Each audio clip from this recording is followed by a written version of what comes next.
going to film school, and we're going to have a lot of fun with this one in more ways than one.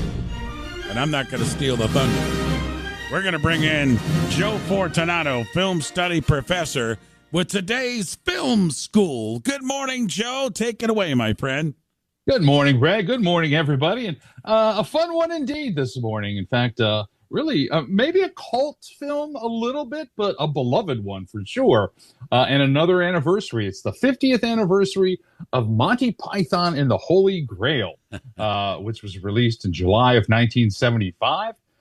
It was co-directed, I guess I should say, by Terry Gilliam and Terry Jones, written by all the Pythons, and this is also written by and starring Graham Chapman, John Cleese, Eric Idle, Terry Gilliam, Terry Jones, Michael Palin, and then some extra writing by Tom Mallory. But all the Pythons starred in there. In fact, John Cleese's then wife, Connie Booth, starred as the witch. So a little bonus casting there. Premiere Magazine voted this one of the 50 greatest comedies of all time. And here's an interesting fact. Led Zeppelin, Pink Floyd, and Genesis, and Elton John all contributed to the movie's budget. So they were investors, as it were, in this film. And I think it has something to do with taxes in England or something. But nonetheless, it's kind of an interesting fact. In fact, some of the funds from Pink Floyd's album Dark Side of the Moon went towards funding this movie. So interesting investing there.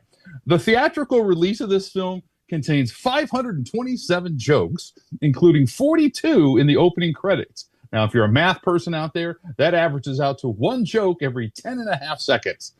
So it is completely packed with comedy.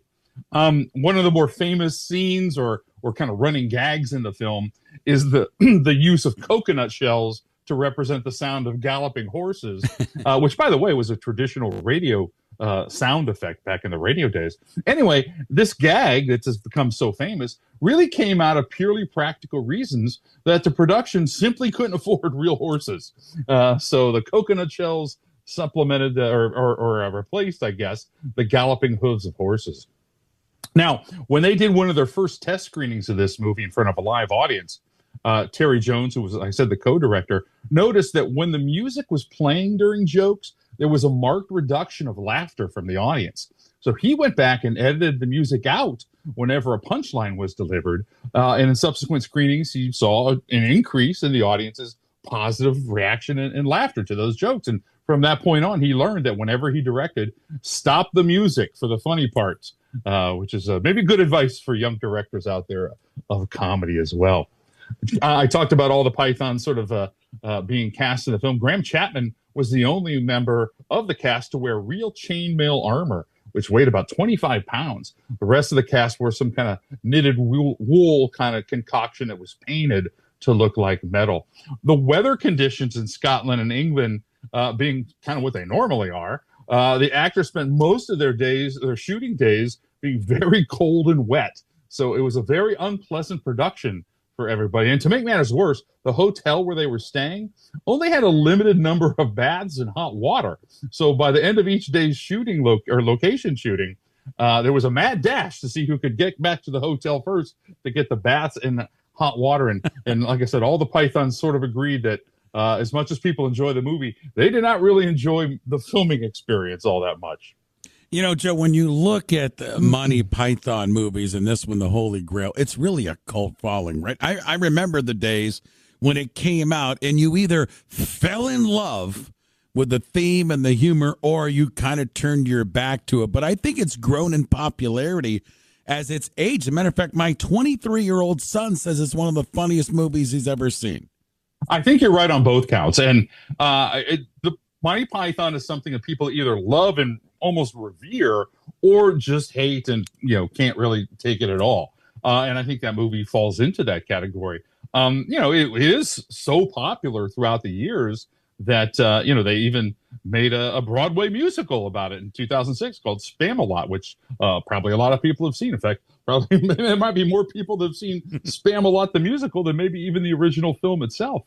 I just mentioned about the less than ideal production experience that the Pythons had, and they sort of, and maybe partly because of that, but they kind of consider this one of their least favorite movies, despite its popularity. John Cleese often says that Life of Brian is their best work, and which I actually happen to agree with. That's my favorite of the Python movies.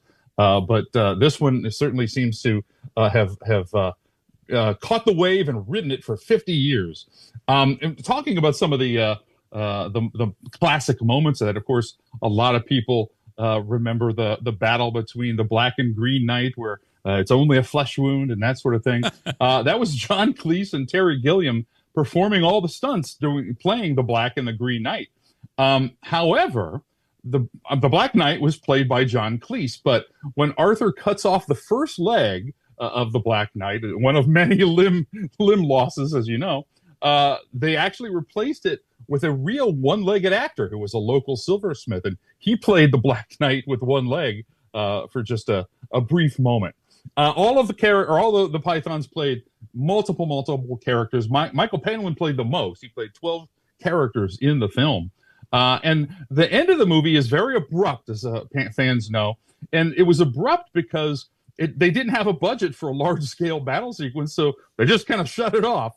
And the army at the end of the movie was actually made up entirely of 175 students from a local Scotland university. And according to the casting call they sent to the school, each student was paid £2 got free transportation, food, and, quote, an abundance of crazy antics for a single day's work. Well, you can tell from me giggling in the background, I was one of those who loved the movie. And I have one more tidbit to share, because I want to sort of close with this one. Sure. I find this one my favorite, perhaps. Elvis Presley was a huge fan of Monty Python, and especially fond of this film, which allegedly he watched over 50 times. His former bodyguard recalled that Elvis would dismiss shows that didn't go well with, well, it's only a flesh wound.